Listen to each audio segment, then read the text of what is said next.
좀 누군가 말을 안 해도 이런 상황이다라고 알고 있으면 빨리 좀 구해주지 않았을까. 큰 공간에서 누가 이렇게 쓰러졌을 때 실내는 GPS가 제대로 못 잡으니 사진이나 이런 것들을 보고 몇 호실에 있구나, 주방에 있구나, 2층에 있구나 이렇게 알 수도 있고, 스마트폰 없이도 단독으로 통신이 돼서 부산에 계신 저희 할머니를 서울에 와 있거나 미국에 가 있거나 상관없이 알 수가 있습니다.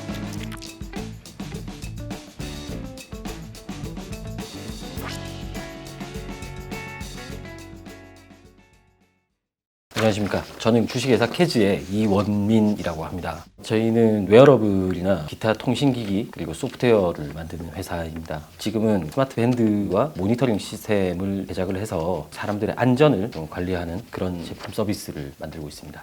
스마트 밴드와 소프트웨어로 치면 이제 어플리케이션 그렇게 있는데 종류가 몇 개가 있어요. 일반 생활 속에서 쓰는 이런 스마트 밴드가 있고, 그 다음에 선박에서 승선원 관리하는 스마트 밴드가 또 따로 있고, 거기는 아무래도 이제 선박에 들어가다 보니까 AP라든지 기타 공유기, 통신 장비 뭐 그런 것들이 따로 조금 있습니다.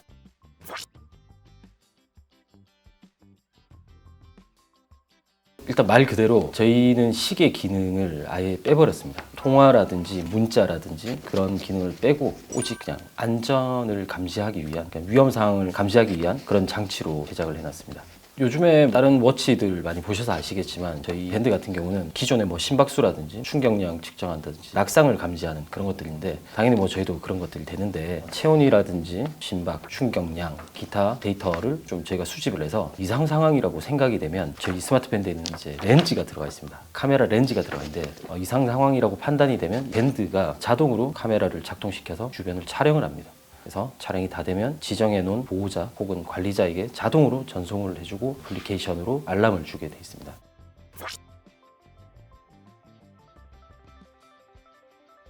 저희는 처음에 2017년도에 개인 사업자로 창업을 해서 2018년도에 법인 설립을 하고, 그다음에 그해 8월 달에 미국 지사도 설립을 했습니다. 저희가 처음에 타겟 고객이 아동 쪽이었습니다. 아동 쪽이다 보니까 아무래도 트렌드가 외국에서 좀 유행해서 국내로 들어오면 마케팅이 잘 되는 효과를 봤어요. 그래서 제가 미국부터 시작을 해서 이제 한국 아동 시장으로 들어오자라는 판단으로 그렇게 진행을 했었는데, 코로나라든지 그런 것들이 좀 이슈가 있으면서 해외 지사는 그대로인데 활용을 많이 못했네요. 네. 제가 이제 은행권에서 근무를 하고 있을 때 2014년도에 세월호 사고를 제가 봤는데, 그때 이제 창업 준비를 조금 하고 있었습니다. 그 당시는 이제 부산에 이제 스타트업 교육이나 그런 게 많이 없었는데 찾아다니면서 들어보고 하고 있었는데, 세월호 사고를 보고 좀 누군가 말을 안 해도 얘들 지금 이런 상황이다라고 처한 걸 알고 있으면 빨리 좀 구해주지 않았을까, 골든타임을 좀 줄 수 있지 않을까 라는 생각으로 그때부터 좀 연구를 했었습니다.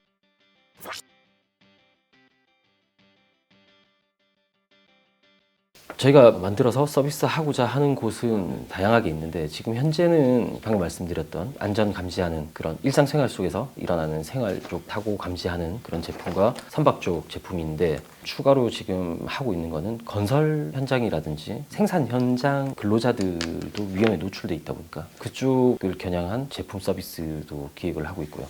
그다음에 일전에 한번 저희가 진행하다가 좀 진행이 안 된 게 있는데, 군부대 같은 경우도 군 쪽도 한번 협약을 한 적이 있었는데, 병사들도 신병 관리도 해야 되고, 훈련 때 지휘통제실이나 그런 데서 이제 어떤 병사가 총을 맞았다, 뭐 부상당했다, 그런 것들을 알면서 작전 수행을 해야 되는데, 그런 것들을 위해서 저희 제품을 서비스를 해보자 그런 생각을 했었고, 저희가 아무래도 인력이 좀 부족하다 보니까 동시다발적으로 진행할 수가 없어서 계획만 좀 일단 잡고 있습니다. 네.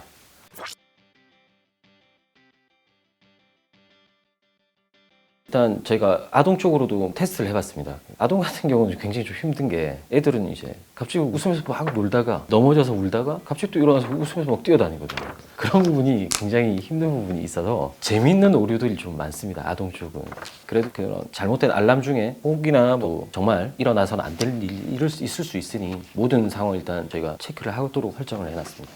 처음엔 저희가 이제 360도 렌즈를 넣어놨었는데 화질도 조금 많이 떨어지고 부피가 크다 보니까 제품 크기가 너무 커지더라고요. 그리고 이제 360도 카메라까지 필요 없겠다 테스트를 해보니까, 그래서 일반 카메라로 대체를 좀 했습니다. GPS가 들어가 있어서 대략적인 위치를 알 수 있지만 뭐 예를 들어 좀 큰 공간에서 누가 이렇게 쓰러졌을 때 실내는 GPS가 제대로 못 잡으니 사진이나 이런 것들을 보고 몇 호실에 있구나, 혹은 뭐 주방에 있구나, 뭐 2층에 있구나 이렇게 알 수도 있고, 그다음에 요즘에 좀 세상이 흉흉하다 보니까 혹시나 하는 사건의 뭐 증거 자료라든지 저희가 좀 확보해야 될 그런 자료로서 확보하면 좋겠다 해서 넣어놨습니다.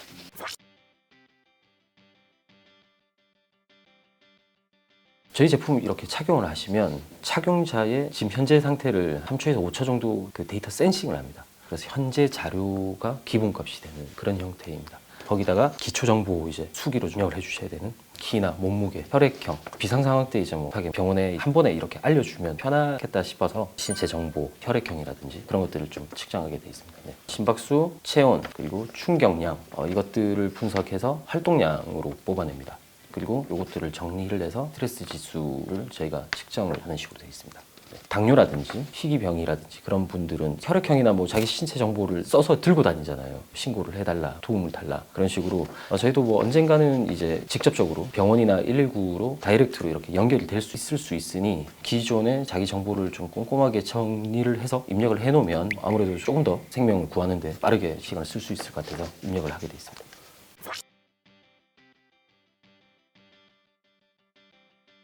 개인마다 차이가 있지만 일단 운동을 하는 사람이라고 가정을 하면 심박이나 스트레스 지수 같은 것들이 서서히 올라가게 돼 있습니다. 체온도 서서히 좀 오르고, 그리고 운동을 할 때 아주 격한 뭐 격투기라든지 뭐 그런 운동이 아니고서야 일정한 구간에서 이 심박이라든지 이것들이 변동이 되는데, 갑작스럽게 요즘에 많이 일어나는 묻지마 폭행이라든지 강도 사건이라든지 갑자기 뭐 심정지가 왔다든지 그런 상황에는 이제 확연한 차이가 나는 거죠. 그런 것들이 이제 의료 데이터 쪽으로도 정리가 돼 있는 것들이 있습니다. 그런 것들, 기존의 이제 의료 데이터와 이 착용자의 현 상태의 데이터를 접목시켜서 이런 알고리즘을 뽑아내고 있습니다. 네.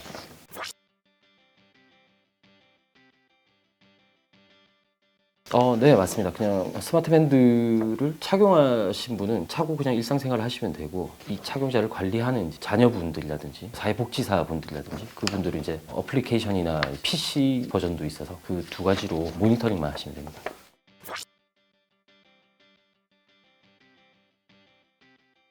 아무래도 이제 스마트 밴드라고 하시면 저희는 스마트폰을 쓰기 때문에 블루투스로 통신을 당겨서 쓰는 형식인데, 저희는 유심 칩을 꽂게 돼 있습니다. 네, 그래서 스마트폰을 이제 못 쓰는 아동이나 나이가 많은 어르신들도 스마트폰 없이도 단독으로 통신이 돼서, 제가 뭐 부산에 계신 저희 할머니를 오늘 여기 온 것처럼 서울에 와 있거나 미국에 가 있거나 뭐 상관없이 바로바로 이제 상황을 알 수가 있습니다. 해외 유블럭스라는 회사의 모듈과 이제 유심칩을 쓰고 있는데, 통신 요금도 이제 이야기가 좀 잘 됐어요. 한 달에 영상이나 이런 것들 MMS로 이렇게 전송할 때 뭐 1000건 정도 이렇게 발송을 해도 월 2,000원 그 정도로 좀 싸게 이렇게 계약이 돼 있어서 그렇게 사용을 하시면 됩니다.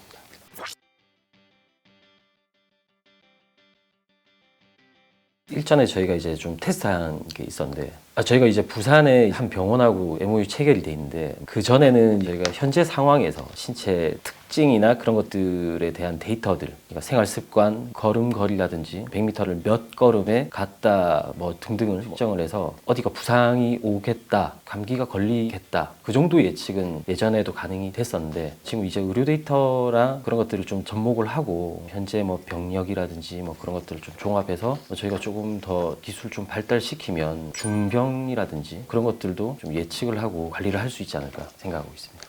사실상 개개인의 데이터를 저희가 다 받을 수는 없고, 통계라든지 예를 들어 뭐 40대 남성이 키가 170인데 체중이 뭐 60kg다, 그런 통계들, 이 사람들이 뭐 이런 병에 많이 걸리고 체중이 이렇게 작게 나가면 혈압이 이럴 때 어떤 일이 많이 생긴다, 그런 통계적인 것들이 많이 있는데, 규제라든지 그런 것들이 좀 바뀌면, 그리고 뭐 개인이 뭐 자기의 정보를 좀 제공을 해주겠다라고 좀 동의를 해주시면 아무래도 저희가 좀 연구하기도 좀 쉬워질 것 같습니다.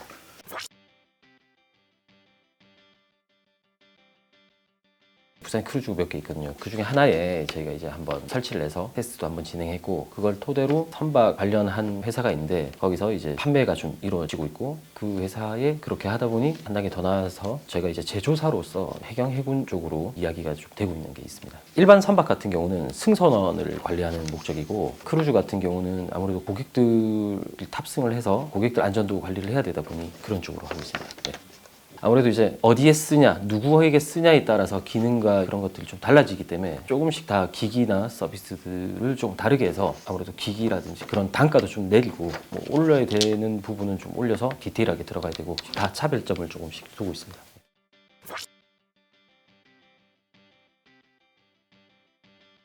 국내 같은 경우는 치매안심센터라든지 독거노인 분들이 갈수록 많아지는데 그쪽에 이제 관이랑 좀 연결해서 이분들한테 제공을 좀 하고 싶은 목표가 있습니다. 아무래도 이제 혼자 계신 분들이 뭐 고독사라든지 쓸쓸하게 누가 하나 관리도 잘 못해주고 사회복지사분들도 한 분당 뭐 30명, 40명씩 관리를 하시는데 그분들도 조금 더 편하고 좀 다른 쪽으로 더 신경 써주실 수 있게 이런 모니터링 시스템으로 다 관리를 하고 하면 조금 더 안전하지 않을까. 네, 그렇게. 노인 쪽으로는 안전부터 케어까지 토탈 케어 서비스처럼 안전부터 모든 거를 좀 제공을 해줄 수 있는 그런 회사가 되는 게 일단 노인 쪽의 목표이고요. 아동도 마찬가지입니다. 이 아이들이 뭐 이렇게 생활을 하면서 이렇게 뛰어노니 어떤 걸 좋아하고 이럴 때 가장 좀 열정적이었다. 뭐 그런 개개인의 이제 노인 아동의 데이터들을 토대로 이들에게 좀 즐거움과 삶의 뭐 행복 뭐 이런 것들을 제공해 줄 수 있는 서비스를 개발하는 게 목적입니다. 네. 저희 같은 경우는 이제 뭐 스마트폰 자체를 안 써도 그냥 저렴한 가격에 쓸 수 있어서 저희도 나중에는 정말 뭐 노인분들 뭐 보청기 보조금 받듯이 저희 제품도 좀 보조금 신청이 가능하도록 만들어서 많은 분들이 좀 저렴하게 차고 있을 수 있도록 해보고 싶습니다.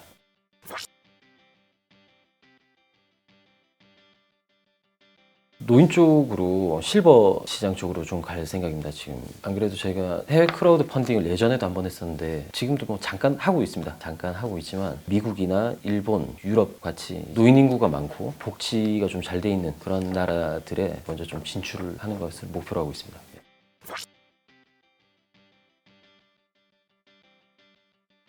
요즘에 뭐 디지털 헬스케어 혹은 메타버스 헬스케어 뭐 이런 얘기가 많고 좀 관심이 많이 있는데 공통적으로는 사람의 삶을 보다 좀 더 행복하고 건강하게 만드는 그런 목적을 가진 건 사실상 뭐 같은 목표고요. 아무래도 디지털 헬스케어나 메타버스 헬스케어 같은 경우는 그래도 학습이나 교육, 훈련 그리고 뭐 즐거움을 같이 줄 수 있는 그런 요소를 조금 더 제공을 하는 것 같습니다. 그러다 보니 아무래도 안전이나 건강에 대한 예방 그리고 빠른 조치 이런 것들이 조금 더 가능해질 것 같습니다. 그리고 이런 것들이 좀 접목되면서 기술력도 저희뿐만 아니라 이 분야에 계신 다른 회사들도 뭐 기술적으로도 많은 도움도 받고 좀 더 보강이 될 것 같다라는 그런 생각을 하고 있습니다.